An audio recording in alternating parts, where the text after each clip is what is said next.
Hello, everyone, and welcome to this fine Monday morning. It is July 31st, right? How is it already the end of July? I don't know. It happened very, very fast. There was something like Stream of Annihilation was a big deal, and like I got June to catch up, and then July just happened somehow. We blinked. All of a sudden, you're turning in books for the printers. We're going to be getting the Tomb of Annihilation books very soon. Yes. Xanathar's Guide is almost done. Nice. Yeah. So I am Greg Tito. Hello. And I am talking to Jeremy Crawford. Hi, everyone. Here for a recording of the Sage Advice segment for the Dragon Talk podcast. We'll get to that in just a bit. We're going to talk about grappling.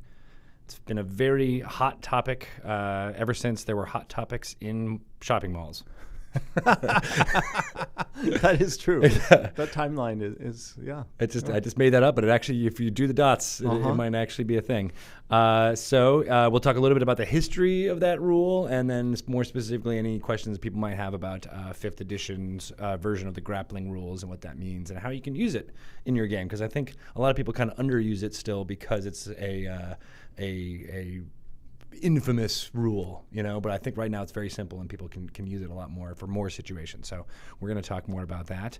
But before we do, I want to get to some announcements real quick for you guys on the Twitches. Thank you so much for those of you who have subscribed to our Twitch channel already. You can see there's lots of fun emotes, and I'm going to start seeing my face popping up in the chat, which is strange and bizarre. Have you turned into an emoji, Greg? I am an emoji. I am now going to be in the Emoji Movie 2 when it comes out. I hate to break this to you. I don't think there's going to be a sequel. Well, it did a pretty good opening weekend as far as box office goes. And I think someone said very succinctly, kids don't read reviews. And that's a big reason why it's kind of immune to thing. I think people will go see it just for that reason. But anyway, I digress. I hope I am not actually. And I just saw 10. Thanks, Trevor or Prelum, who put 10 versions of my face in the chat for me to see. You guys are awesome. But we have tonight something very exciting. Force Grey, Lost City of Omu. Omu, not Umu. That reminds me of like Ubu Ra. Omu premieres tonight at 5 p.m. That's right, we're going to do 2 episodes of the new series starring 2 new cast members, Joe Manganiello and Deborah Ann Wall, as well as Brian Posehn, Utkarsh Ambudkar, and Dylan Sprouse, all returning from Force Grey, and of course Matthew Mercer heads it all up. We're going to be talking to Matt Mercer and Dylan Sprouse at 3 p.m. and 4 p.m. today on this very Twitch channel. So get in the chat and you'll see it all happen. And then, of course, I think Dylan at the very least, but maybe Matt, I can convince him to stick around during the actual playing of the episodes from 5 to 6 p.m. and offer any insight as to why he chose to do what he did or where his voices came from. We'll peg them all with those questions. Again, you can totally subscribe to Twitch. We'll be doing more and more stuff. So if you have any suggestions, Nathan did a great fireside chat Friday at 11 a.m. So you can go check out the video of that, talking about what we're going to be doing for more Twitch subscriptions going forward. But we're going to continue to add to it and use all of your support to make the channel better and create more shows, talking to more of the Dungeons & Dragons team, as well as more live play stuff. So that's our plans, and we'll be kicking out with Force Grey every week at Mondays at 5 p.m. only on Twitch. So set your calendar for that. Neverwinter, Tomb of Annihilation, released last week, is your first jump into the Tomb of Annihilation story, and you can play it right now on PC. It'll be out on Xbox One and PS4 a little bit later. I actually know the date, but I'm not going to tell you now until they tell you. But it'll be coming very soon. They're getting really good at shortening that window. But check it out on PC. I've heard great things about it so far, and I can't wait to jump into it myself and get some quest from Chris Perkins, who is playing the voice actor for Volo. That's right, Volofamp Gedarn is now voiced by Chris Perkins in perpetuity from now on. HasCon is coming up September 8th through the 10th in Providence, Rhode Island. I'm going to be there. Mike Merles is going to be there. Trevor Kidd is going to be there. Matt Mercer is going to be there. And we're going to be doing some fun stuff. So if you have access to Providence, Rhode Island, if you're in the New England area, September 8th through the 10th, come down, join us. There's tons of Hasbro brands there, including My Little Pony, Transformers, for real friends. Like, it's for real. They're real, and they have fur. Hence the for real. They will be there, and if you have family members who are into that kind of stuff, you can bring them, and then you can be like, hey, why don't we show you something I'm interested in, like Dungeons and Dragons or Magic the Gathering, who will also have a big presence there. So hope to see you there. Again, I'll be there checking out all of the fun stuff that happens in New England. I can't wait to be back there. So mark your calendar. It's at hascon.hasbro.com. Click on the tickets tab, scroll all the way down to the bottom, and you'll see all the awesome D&D events that you can sign up for right now. I suggest you do it before it goes. All right. Well, I think there's a lot more announcements to come, and I'll get to those as we start up the actual Dragon Talk episodes that we'll be recording at 3 and 4 p.m. But I think let's do it. Let's get to Sage Advice. You all ready? Do you have anything fun to announce before we get into it? Xanathar's guide is almost done. It's going to go off to the printer very soon. Also, speaking of conventions, anyone who's going to Gen Con can see Mike Merles and I both there. We're going to be talking on a panel about D&D today, and we'll be joined by Matt Mercer talking about essentially the current state of Dungeons & Dragons. Nice. Yeah. That should be really fun. Yeah. I will also, at various points in the convention, be a kind of drop-in DM in the Adventurers League area. It's not something anyone can sign up for, but if you play in the Adventurers League area, you might end up with me as your surprise DM. Ooh, that's super cool. People love when you do that because it's like, oh, wow, we get to play it. It's actually one of my favorite things to do at conventions is to just be, hi, I'm your DM. Surprise and delight. Yeah. It's pretty cool. All right, well, that's awesome. If you're looking forward to being in not Cincinnati, Indianapolis. Why? I was like thinking Columbus still from Origins, but yeah, Indianapolis, Indy, and sweating your butt off. At least to be able to be inside and playing Dungeons & Dragons with Jeremy Crawford. That's pretty cool. Okay, let's get to it then. Are we ready to record for Sage Advice there, Mr. Ryan? Ready. All right. I'm going to turn off my phone so it doesn't vibrate and distract me, and then we'll get right into it. I'll do the same. That is always the worst when I'm like, I know I can't actually answer this, but it's just you have to actively not pay attention to it. It's funny to think that this is us plugging out, but we're all connected to all you guys, so it's not so. How's everybody in chat doing before we get started? You doing good? Lots of whoop whoops in here. Lots of my faces. My Little Pony. Yes, My Little Pony is in there. It's going to be crazy. I want those My Little Pony dice. Yes, all right, the exclusive My Little Pony dice. That's one of the big reasons to go to HasCon is to get the pink nice. It's going to come in a nice tin. It says some friendship and magic type art on it. Should be fun. Yeah, the tin is crazy cute, and because of my terrible eyesight, I want those dice because they're really easy to read. Yes. People say that about these dice, too, because of the big Tiamat font that we use on those things. So, yeah, it's... I want to push towards people making more legible dice instead of the ones that get all curly Q-y up, and you're like, I can't even read it, and I'm an inch away. Alrighty. I'm so glad that Ryan was able to record that a little bit. All right, we're going to go right about now. Welcome to another edition of Sage Advice. I am Greg Tito, and I am joined by Jeremy Crawford. Hello, everyone. How's it going? Going great. We are going to talk today about grappling, a special bit of rules, and Jeremy's going to give us some insight as to some of the thinking behind the design behind the rules for 5th edition, as well as some history on what grappling means to fans who have been fans of many editions of Dungeons & Dragons over the years. But yeah, that's where we're going to get started. Where do you think... let's do the history first, because I think that makes the most sense. Yeah, so grappling, which... at the end of the day, really is just, it's the rule that lets you grab onto somebody and try to get them to not move away from you. Yeah. How that works has actually changed a lot over the game's history. If you look at the previous editions, there've either been no rule at all, or if the rule was there, it's tended to be pretty complex. The rule, I think, reached its pinnacle of complexity in 3rd edition, especially 3.5. And then ever since then, we've been trying to reduce its complexity. Mm-hmm. It was kind of a pain point at that point in the game's history, partly because not only did the rule at that point get its most complex over the many editions of Dungeons & Dragons, but then a ton of creatures were using grappling. And then there were a number of feats and other abilities in the game that allowed player characters to use it. So you had not only lots of grappling going on, but that grappling was looping through a fairly complex rule. Yeah, and it was also the reason I think fans got frustrated with it was because it seemed like it was the most simplest attack that you could make in a way where you're like, I just want to grab onto somebody. Right. Why can't that be modeled in a way, that's similar to just rolling a die that you used to hit a sword? Right. But then there was all these opposed checks and things like that, and it was never, as translucent as you wanted it to be. So it got a bit simpler in 4th edition, and then in the 5th edition playtest process, we attempted to simplify it even further. Now, another thing we did is we also heavily reduced the number of creatures in the game that rely on it. Partly because we decided that a creature should only have a grappling effect if it's really iconic for that creature. Like, you couldn't imagine meeting that creature and it not grappling somebody. Right. A great example of such a monster is the Roper. The Roper with its big ropey tentacles, you expect this thing to try to grapple you.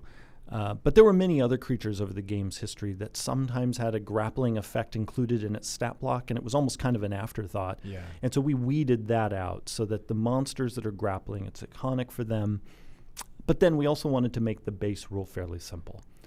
And so what that rule is for player characters is anybody on their turn can try to grab onto somebody and get them to not move away by sacrificing one of their attacks to make a special attack, this grapple attack, that rather than involving an attack roll, instead involves the grappler making a strength athletics check. This is like using your strength to no, you're not moving away from me. I'm strong. And then it's contested by the target's either their strength athletics check or their dexterity acrobatics check. And what this represents is either they're opposing your strength with their own strength, or they're kind of wiggling out of the way using their acrobatic ability. If the grappler manages to win that contest, they latch on to the person and apply the grappled condition. The grappled condition is one of the conditions in the game that's defined at the back of the player's handbook, along with things like prone, restrained, poisoned, and the others. And at heart, it's a really simple condition. It just means while you're grappled, your speed is 0, and you can't benefit from any bonuses to your speed. So if somebody cast a spell on you that suddenly gave you a bonus to speed, that doesn't mean suddenly the grapple is broken. Right. Because you can't benefit from any bonuses to your speed. The grapple condition also lets you know that if by your own means or some other means you are at any point moved out of the reach of the grappling effect, the grapple ends. One of the common ways this can happen is for someone to teleport out of a grapple. Right. So if suddenly you're out of the grappling effect's reach, poof, You're done. You're no longer grappled. Your speed goes back to whatever it was before it was dropped to 0, and you can move again. Now, while you're grappled, you can then, on your turn, try to escape. And it's a simple process because it's basically the check that got you grappled, it's that check in reverse. You can now try to escape the grapple by making a strength athletics check or a dexterity acrobatics check opposed by the grappler's strength athletics check. So it's basically it's the same thing in reverse. If you, as the person who's grappled, you succeed on that check, you're free. Yeah. Now, often people will get the grappled condition confused with the restrained condition. Because they used to be one and the same, correct? Or was that in 4th? Or that it used to be like when you're grappled, you are now restrained. It often depended on the particular ability that was grappling you. But yeah, it's important to remember that grappled and restrained are two different conditions. Restrained is the far harsher one. That is the one where you not only is your speed 0, but suddenly you have disadvantage on your attack rolls. Other people have advantage on their attack rolls against you. You have disadvantage on your dexterity saving throws. That's way more punishing. So again, not the same as grappled. Grappled, all it does on its own is your speed is 0, which again, because grappled, that condition can often be applied even in a kind of non-combat situation. Like, oh, the guy's running away, just grab him, try to pin him down, or oh, our friend is being mind controlled by some evil force. Let's, tackle her to the ground so she's not, running off. So grappling can be used for a lot of situations, both in combat and outside combat, because it doesn't on its own deal any damage.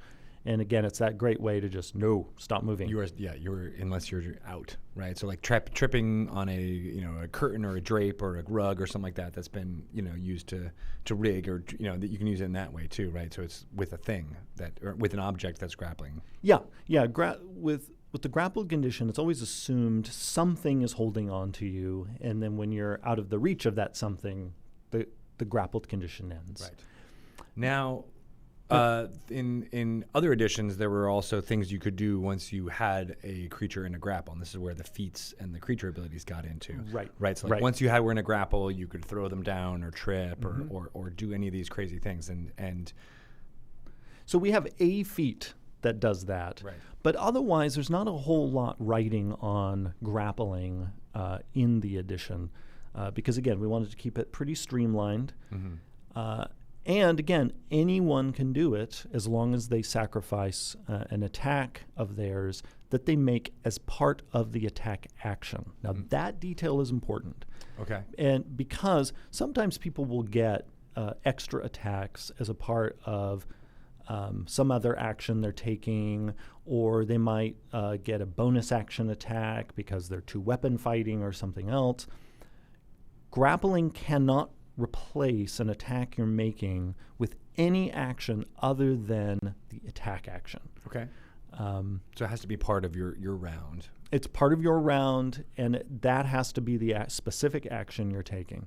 What this means is, let's say you have a monster that does not have a built-in grappling ability, but the DM wants the monster to grapple somebody. Monsters can also grapple people even if they don't have a grapple effect in their stat block.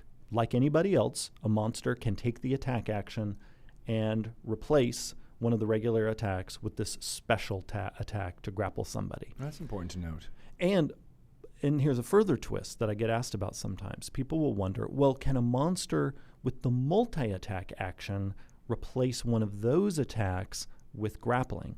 The answer is actually no, because the multi-attack is a different action from the attack action. And we did that on purpose because monsters with the multi-attack action also often have a ton of attacks. We do not want, and way more attacks than a typical person has with the attack action. Yeah. We rarely want all of those attacks potentially replaced with grappling. If the monster wants to grapple, it's going to have to use the standard attack action, not its multi-attack action, unless its stat block says otherwise. Now, usually when a monster grapples, a monster isn't even using that special attack. And the Monster Manual introduction talks a little bit about this. In the introduction, there's a sidebar about grappling and monsters, because monsters like the Roper don't have to make that strength athletics check to grapple people. Many monsters have built into their stat block essentially a free grapple, where there might be some regular attack, or the monster slams you with a tentacle or something. You take bludgeoning damage, and if it hits you, bam, you're grappled. Right. So the monster basically gets to cheat and skip right past the strength athletics check. Now, we did this for a few reasons. For speed of play, also for these monsters where it's really iconic, because as I mentioned, we narrowed down the number of monsters who are grappling. We didn't want it to be super hard for them to do it, and we also didn't want there to be a bunch of steps. So we bundled it all together. The DM makes a single attack roll, and if that monster hits, not only is damage and any other effects that are being applied, they're applied, but so is this grapple. Right, and then it allows you to balance all those things against each other as well. So like the damage might be a little bit more mitigated because you get the free grapple. And then this is also why, because I get asked sometimes, why do monsters that have these special grappling effects, why do they have an escape DC printed in their stat block? Because for anyone who's listening who doesn't know, monsters that have these special grappling effects have an escape DC listed in their stat block. Mm-hmm. That's the DC you have to hit with your strength athletics check or your dexterity acrobatics check, rather than making a check contested by the monster's strength athletics check. We did this because we often wanted to control that DC. We didn't want the randomness of the monster making a strength athletics check, particularly because actually in many cases, the monster making a strength athletics check would make it harder to escape. And we often want to kind of get, your ability to escape at a certain point balanced together with the damage the monster is also doing with that attack. So that escape DC gives us finer control to make it so that the game experience doesn't go in directions that we think would be unfun. And it also speeds up the game to a certain extent too. Absolutely. So you're not making, every round making contested checks. So, that can be fun as long as everybody knows the rules. It can be kind of a fun exercise. But then just removing one dice roll can help speed it up. Yeah, especially when a DM is making multiple dice rolls around, sometimes for a complex creature. And then if there are a large number of creatures in a fight, the DM is then also making rolls for all of them too. Right. So we often look for ways to reduce the number of rolls that the dungeon master is making. That makes sense to me. And plus with one roper, it's bad. But if you have 5 ropers attacking you, all of a sudden you're like, who's grappling who? What's happening? So any ability to stream like that makes a lot more sense. That nightmare fight is when you hope everyone can teleport. It's just like, get out of here. Now, one reason why sometimes people think the grappled condition has the effects of the restrained condition is that a number of the monsters who apply the grappled condition apply other things on top of it. So there are a number of monsters where their stat block says, while the target is grappled, the target is also restrained, and then sometimes even other things. Some monsters, the person is poisoned while they're grappled, or there's some other effect that gets layered on top of the grapple. But as soon as the grappled condition is ended, usually all of those other things are ended as well. All right, so it's like a tree, Yes. Once this one's gone, then everything down the line is done. And there are actually a number of different effects in the game that are designed like that. We not only do that with grapples, where often a grapple in a monster in particular is a delivery device for other effects, but then they all get shut off when the grapple gets shut off. We do that often with the charmed condition. Sometimes monsters and spells and class features will charm a target and then say, while the target's charmed, all this other stuff is true. But then that means once the charm is shut off, all those other things are shut off as well. The frightened condition is used this way. We use it as a delivery device for other effects. But again, if your fear then is shut off, then all of those other effects are shut off. The poison condition is another one that we think of as a condition that's a delivery device often. Sometimes you'll face it on its own, but often it has little things, piggybacking on it that intensify the effect. And so again, there are a lot of monsters where that intensification occurs with grapples, and usually that intensification is the restrained condition. Got it. Now it's interesting because what you're describing sounds very complex, right? It sounds like, these conditions are sometimes met and sometimes they're not, and sometimes and that was some of the downfall of the rules as written for Grapple in 3.5. Felt really complex, and then in play it feels more complex. But this is, maybe you could speak a little bit at how the playtesting for Grappling happened during the D&D Next playtest to be like, well, even though it sounds actually in play, it can feel very fast. So yeah, this was something we included in our stress testing in the office, because we did a lot of stress testing of our own of the game, in addition to looking at the feedback from our many playtesters. And we found it was pretty speedy, because usually it was just if you're up against a monster, there's no roll at all, no opposed rolls at all to be grappled. It's just you make a regular attack roll. If it hits, bam, you're grappled. Right. Basically, it doesn't get faster than that, unless we had some horrifying monster that just, I look at you and you're grappled. You're near me, you're grappled. That's the next Medusa that we're going to design. Right. And we do occasionally do things like that with creatures like the Medusa. Just look at the Medusa and you're in trouble. Don't turn to stone, Greg. Don't turn to stone. Oh, no. Yeah. No. Now I have to do the podcast by myself. That's right. 2 more segments left that you got to interview people for. I have a book to finish. I can't be here all day. So yeah, up front, especially with monsters, it's really fast. And then to escape, also fast, because whether you were grappled by the standard grapple rule in the player's handbook, or you were grappled by a monster using its exceptional grappling ability, you just make your strength athletics check or your dexterity acrobatics check, and if you succeed, bam, you escape. That simple. That makes sense. Now, one other thing with grappling is people often like to move the person or creature that they're grappling around with them. Right, that's one of the advantages of grappling, is that like, oh, well, I need this person over in this area, and the only way I can get them is to get this grappling happening. Yes, and often, this is actually a great example I mentioned earlier of how grappling can even be used outside combat, because like sometimes your friend, oh gosh, they drank that wine that, that evil courtier put that strange poison in. It didn't do any damage to them, but they paralyzed them. Okay, now we have to move our friend. The whole Weekend at Bernie's scenario. Yes, exactly. And so a DM can easily use this grappling rule to decide how to run that, and that is simply when you're holding on to somebody, you can move them around at half speed. Half speed, okay. Now, a person might suddenly be thinking, "Wait a second! Did you just grapple an ancient dragon and you're lugging them around?"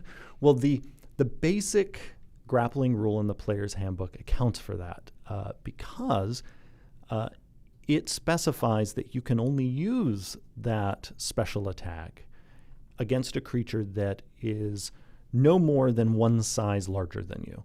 So if you're medium size, the largest thing that you can try to grapple would be large size. Okay. So no, you're not going to be able to just hold on to an ancient dragon and drop its speed to 0. Now, there are a number of monster abilities that grapple and some other effects in the game that do so that get around that, often because the monster's extraordinary, or the monster is very large itself, or it's powerful magic. So sometimes that size restriction is lifted in other cases. But if you're using the standard grappling rule in the player's handbook, your target has got to be no larger than one size larger than you. Okay, but in that scenario, then a dwarf, which is a medium-sized creature, right, can grapple a storm giant, which is 26 feet tall. Storm giant is huge, right? Oh, are they huge? Oh, maybe this is where I'm falling. This is all falling apart. I thought they were large. So maybe I'm wrong. See, I think this is a perfect example for you to have me demonstrate what I often like to demonstrate, which is let's look it up. Let's look it up. Yes. Everybody knows. Yes. This is not a game of can you memorize the rule books. It's just know where to look it up, and then we don't even have to wonder. We can be sure about it. But first, I've got to remember my ABCs so I can find giants in this book. That's right. Not do C first, because that's always the or S. So that's a great example, Greg, because storm giants are indeed huge. So a dwarf could not use the standard grappling rule to drop that storm giant speed to 0. Got it. Unless the dwarf had some other ability that said, you get to ignore that size limitation, or it's changed for you in some way. Got it. All right, that makes sense. The Duergar could do it with its grow bigger ability. Yes, yeah. If you were large, then you could try to grapple that storm giant. And I'm going to do that tonight when I fight the giants. That now becomes your character's life goal. Yeah. Can I wrestle giants? That's a fun goal. It's pretty cool, right? Yeah. All right. Well, is there anything else? So back to what I was saying about what I liked about the 3.5 grappling system was that it was almost like a mini combat system in itself, where you could model wrestling style moves very easily. Now, 5th doesn't have all that complexity, but are there ways in which you can, suggest to use those type of things? Yeah. So there are a variety of ways that you can represent sort of wrestling or boxing, that kind of thing. I'm really thinking like throws or. So if you want to do a non-damaging throw, there's another rule in the combat chapter of the Player's Handbook. Right, in fact, I'm looking at it right next to the grappling rule, and it's the rule on shoving a creature. And it is very similar in its procedure to the grappling, where you make this special attack that doesn't involve an attack roll, and instead you're making a strength athletics check, again opposed by the other person's strength athletics or dexterity acrobatics.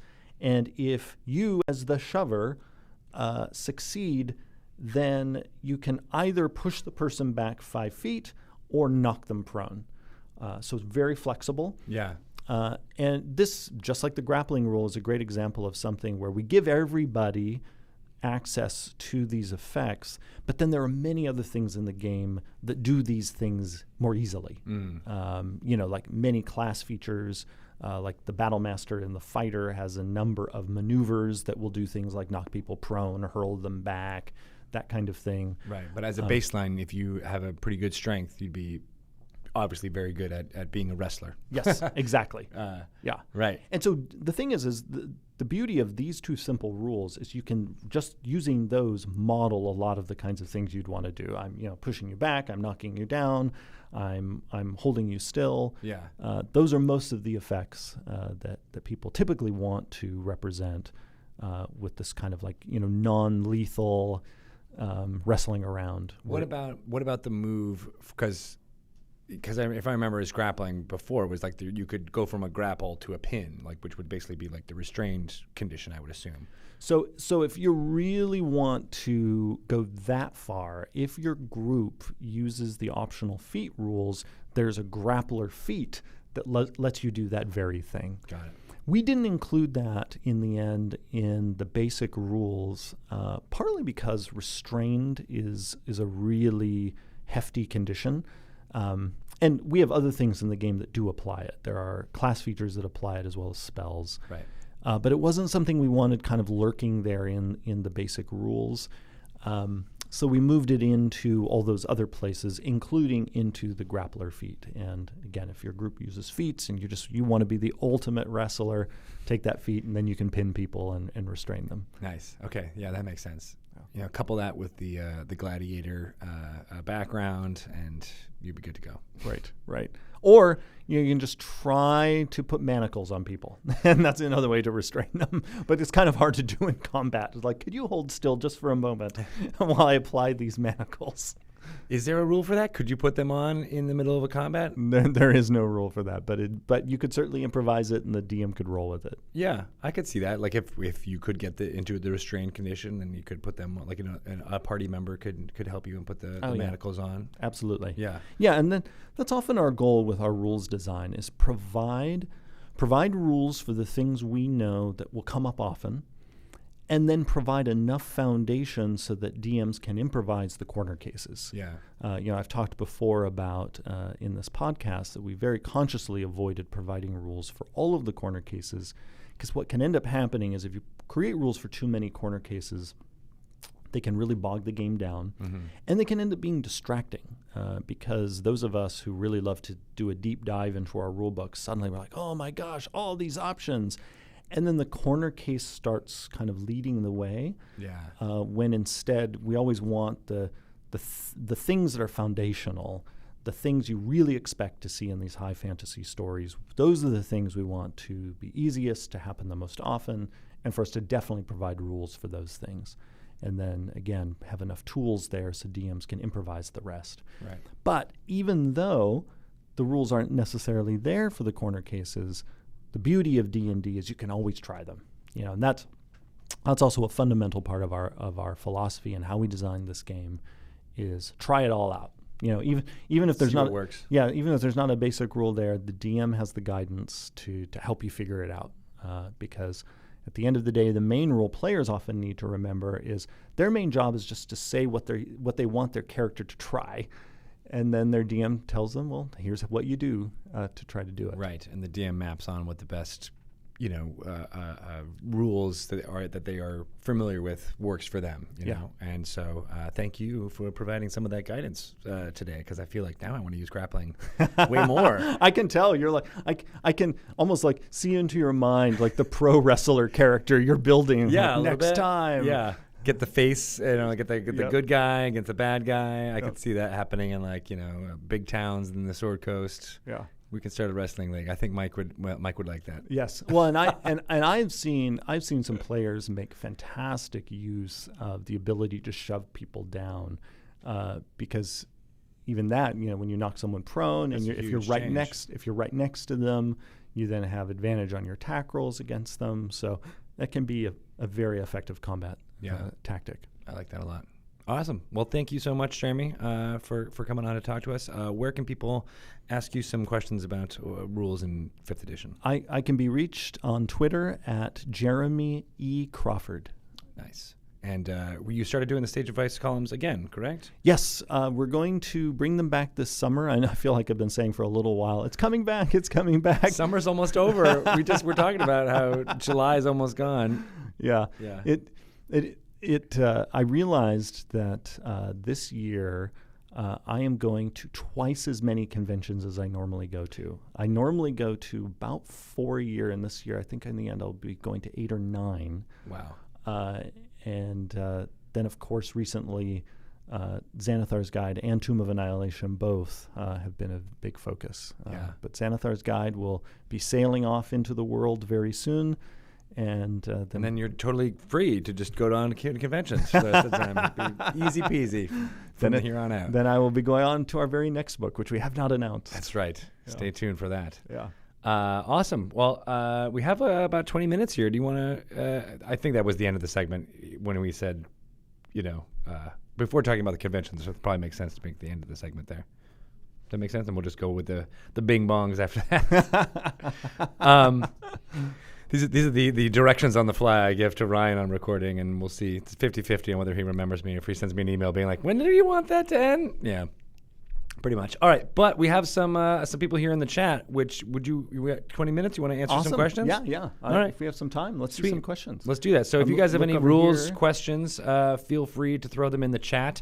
Jeremy will be sticking around for at least 15 minutes, and then we'll get Matt Mercer on the phone for our interview segment. And I'm going to be by myself. There's no Shelley today, which is sad. She's with Bart in upstate New York, gallivanting around. So I'll just have to talk to these fine gentlemen without her, but she will be sorely missed, unless you want to stick around and be my co-host. I would love to, but that book calls. I think people in the chat would rather have Xanathar's than have you waste time with me. We'll announce Xanathar's Guide got delayed because I was doing the podcast all day long. Yeah, the blame Tito hashtags would go crazy after that. Then they really could blame Tito. Yeah. And I'm looking over here. Is this... Yeah, maybe Sean can move it out so you can kind of see a little bit. But I will ask you it directly. Here's one question. So this is from Soycrates. Good one. I'd rather all my grapples didn't feel like a wrestling move or an angry, messy hug.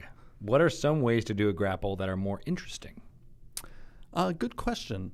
So the grapple rule, especially the basic one, because again, the monster abilities sort of look after themselves. The grapple rule just specifies you need a free hand to do it.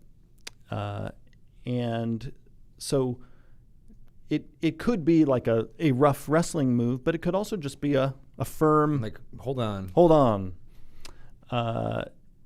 You could role play it a variety of ways. I mean, it could, especially if it's in a non-combat context.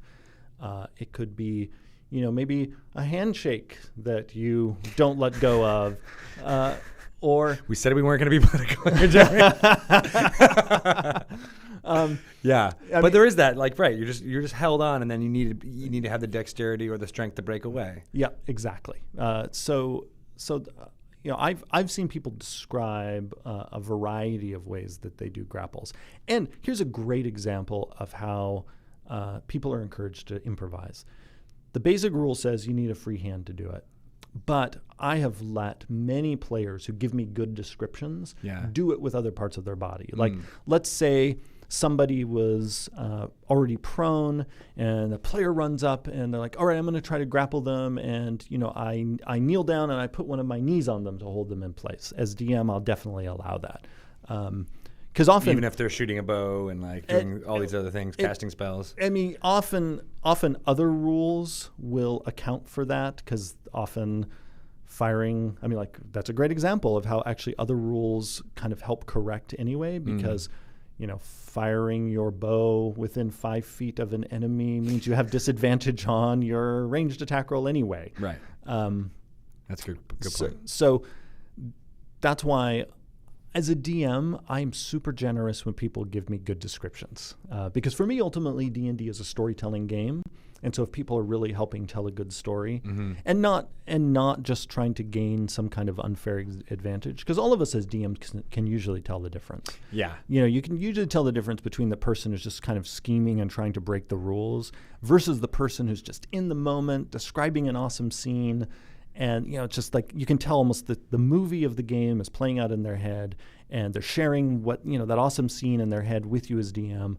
I, as DM, cannot help, but I'm going to try to facilitate that awesome action movie as well as I can. Yeah. Or again, if it's not an action scene, if instead it's like this, intense court intrigue, and the way at the ball, as you're dancing with the other person, the way you just like grab his elbow a particular way, and like, all right, he's not getting away from me. Right. We're going to finish this conversation. Yes, I'm all right.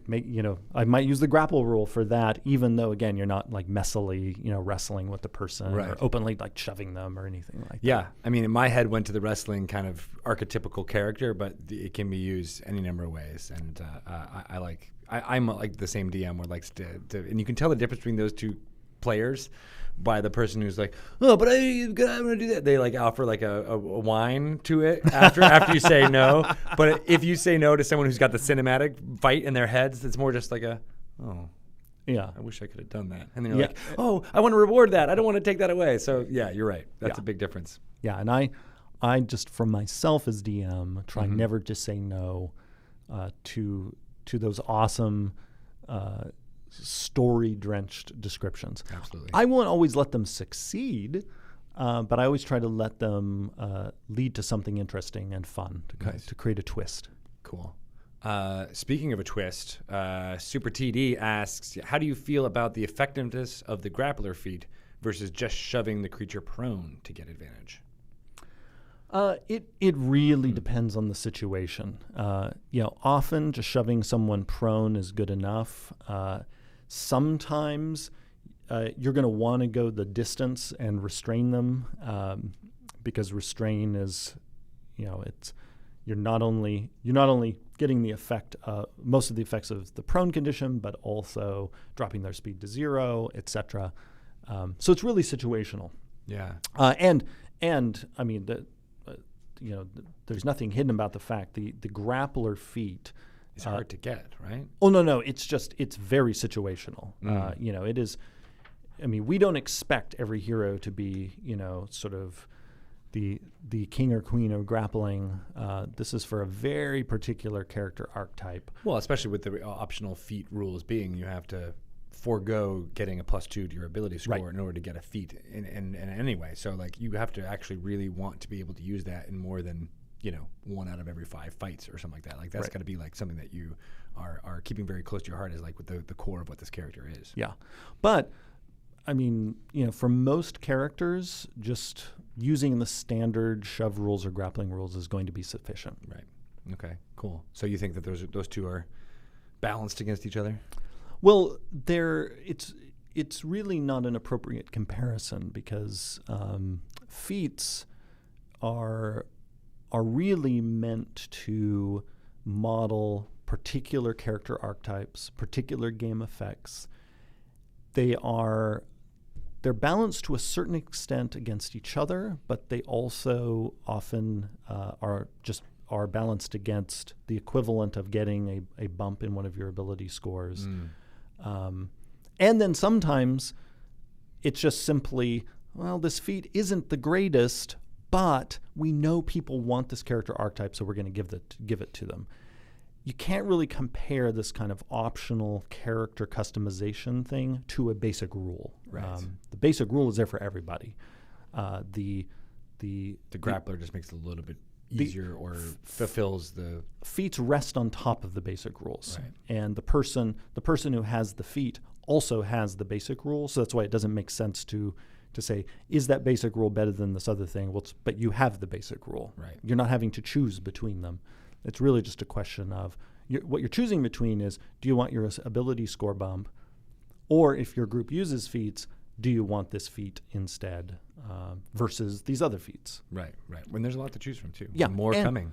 And frankly, for many characters, in many situations, especially at certain levels, the ability score bump is often going to be the best choice. Yeah. For me, it's like that computer RPG thing where, like, would you like a +1 to all of your stats, or all of your attacks or something like that? And you're like, well, yeah. I mean, it's hard to argue against how much better that's going to be versus something that's very situational, like the grappler rule is. So I would only pick the ones that are situational if that's what you're envisioning your character to be like. Yeah. Now, that feat in particular, so I was kind of talking about feats in general, which are by their nature corner case and meant to fulfill sometimes pretty narrow character archetypes. Zooming in on that feat in particular, if I were to redesign this feat today, I would beef it up a little bit. I consider this feat to sort of be a little below the line what I would expect in terms of potency. Okay. But I mean, it works. It does its job. Yeah. So it's sort of like I pat it on its head and say, hey, there you are in the game, and you're doing your job. Good job, buddy. What would you do? Like, would you do it numerically, or would you do it with conditions or something like that? Would you make it like, you get like a little advantage on grappling checks? That might be that's already built in. Oh, it is. Okay. It also gives you advantage on all your grappling checks. That seems pretty big, though. Yeah, and that's why I say it's actually fine. Right. But and to sort of parse my evaluation of it, I like things to be better than fine. I see. But what if it gave advantage against grappling checks against you? You mean disadvantage for other people to try to grapple you? I guess, yeah. Yeah, that would be the type of thing I would consider. That's neat, because then you'd be like, all right, you're good at grappling, you're good at fighting off other people's attempt to grab you. That makes sense. Yep. But again, it's fine. It's fine. And if you wanted to beef it up, that might be how you do it. Yeah. And the reason why I say that is, because sometimes fans will notice certain things in the game. Yeah. That, especially as the game, as we get more and more experience playing with this current edition, it's invariably all of us who play and DM a ton of D&D will notice over the course of the years certain features and feats and spells get picked more than others. Mm-hmm. And the way the community plays will cause certain things to really feel more potent than other things. And so then the question I often get asked is, well, since we now see that certain things are not as favored or don't seem as effective, would I consider using the errata process to change those things that are getting picked less often? And as my answer always is, no, that isn't what the errata process is for. That's for correcting things that are actually correcting and clarifying. Yeah. Because the danger of kind of constantly redeveloping the game, like if I just suddenly said, because I feel like it, I'm going to make the grappler feat better. What that does is that starts creating uncertainty in the play environment. And it's more important to me that people have kind of solid foundation. Yeah. They know how things work.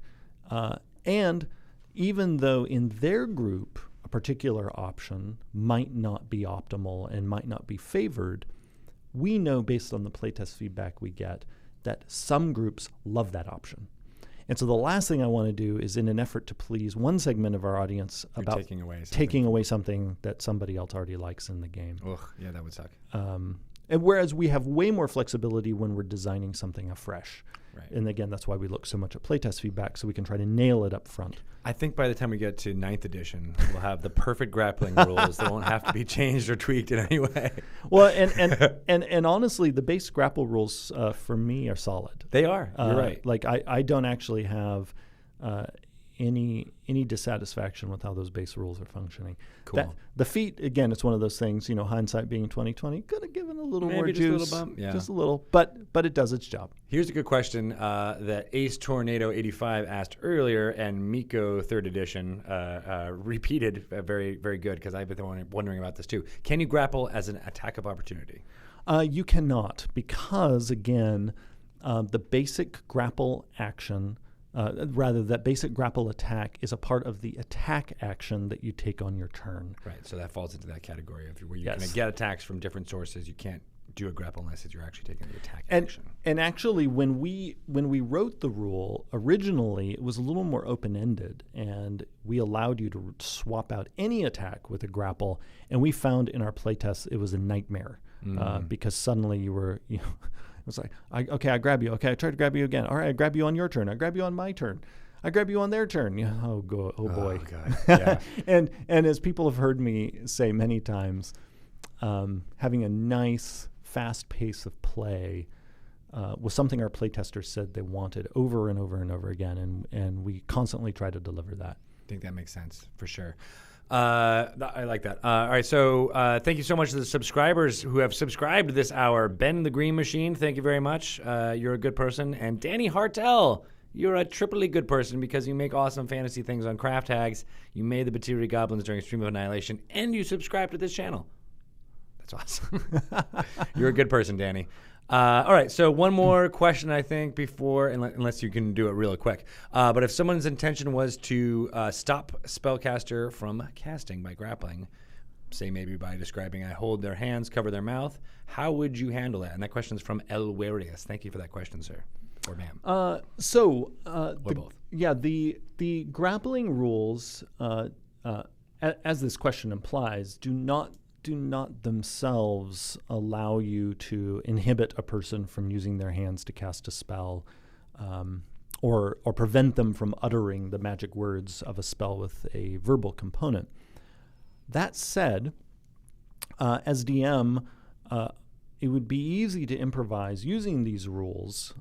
Again, the simple sort of skill check contest of strength athletics versus strength athletics or dexterity acrobatics, to maybe forego dropping their speed to 0, to instead, I'm going to press my hand against their mouth and try to hold it there, or I'm going to try to grab their hands and and prevent them from using it. Right. And so I might allow the player to do one of those things instead of preventing the person from moving. How would you do that? By letting them move, like say, I have a hand of then they can run 30 feet, but I'm like running next to them with my hand over my. Someone else might have to then actually, do a traditional grapple and hold them in place. Right. So you have that's where a ganging up can help. Right. Yeah. Right. That makes sense to me. I mean, because if you think about it in real life, it would be hard to pull off. Like unless you'd already knocked the person on the ground and we're holding them down, could you then also have your hands free to cover their mouth? Right. And that's a specific case because there are many ways to stop a spellcaster from casting spells, but grappling is one that takes some extra, you have to actually get the restrained quality, a condition in order to have some effect on spellcasting. Is that right? No. Restrained doesn't either? No, restrained doesn't either.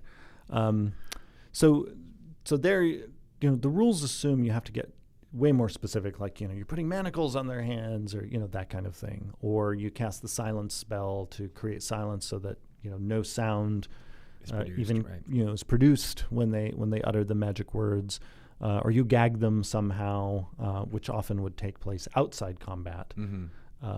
Because many of those things are the kinds of things that DMs will do sort of improvisational adjudication of outside of the few seconds of combat. Because given the fact that combat, takes minutes of real time, it's often easy to forget that the game assumes that the action of most battles is often happening over the course of 18 seconds. So, if you imagine that a typical combat is 3 rounds long and each round is 6 seconds, it's only 18 seconds long. It's super fast. Yeah. Yeah. So the fact of pulling their hands down, getting them in manacles, putting a gag on. This is a multi-step process. Even if you do that, without a battle going around, it takes a minute or two, right? Yeah. Way less than the 18 seconds that the battle makes sense. All right. Yeah. All right. Do you think you can do one more final question? Because it's a fun one. If you have time. Can an Etten spellcaster concentrate on 2 spells?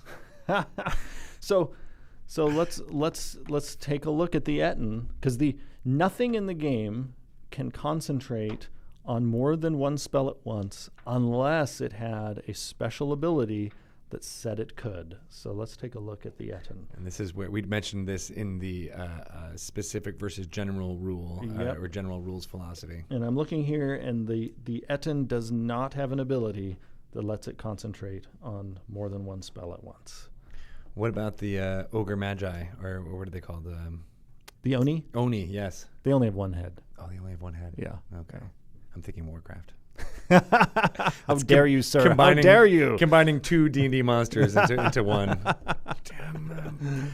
All right. Well, thank you guys so much for those questions. I think we'll do another like Q&A Sage Advice at some point where that's the entire episode. It's just questions from random. I'm glad to do it. It's fun. I think those are super fun because there's a lot ones that I don't think can take up an entire segment. Right. But having these rapid fire kind of questions out there might be fun for you guys. So thank you for all of those. Sorry if we didn't get to your question, and we'll try to telegraph more often when we're going to do those so that you guys can get your questions all ready and up there, and we'll figure out ways for subscribers to get questions a little bit easier, maybe even some bits and do that thing too. So if you put in a bit, we can perhaps get to your question right off the top of the bat.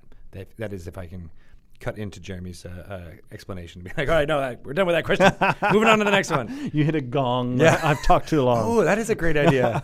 Can we make the Gong Show but love a Sage the Gong Advice? Show. Oh my gosh, I love this. Sean's nodding, so we're going to make this happen. All right, guys. Well, thank you so much. Thank you, Jeremy, for stopping by for this hour. You got to get back to making Xanathars a thing. That comes out on October 19th? November. November 19th. Yes, it's October 6th is when Betrayal at Baldur's Gate is happening. And then, of course, Tomb of Annihilation is coming September 19th all over the world, and September 8th for those of you who have access to friendly local game stores. All right, guys. I'll be back in just a couple of minutes. We're going to call up Matt Mercer. Bye, everyone. Bye.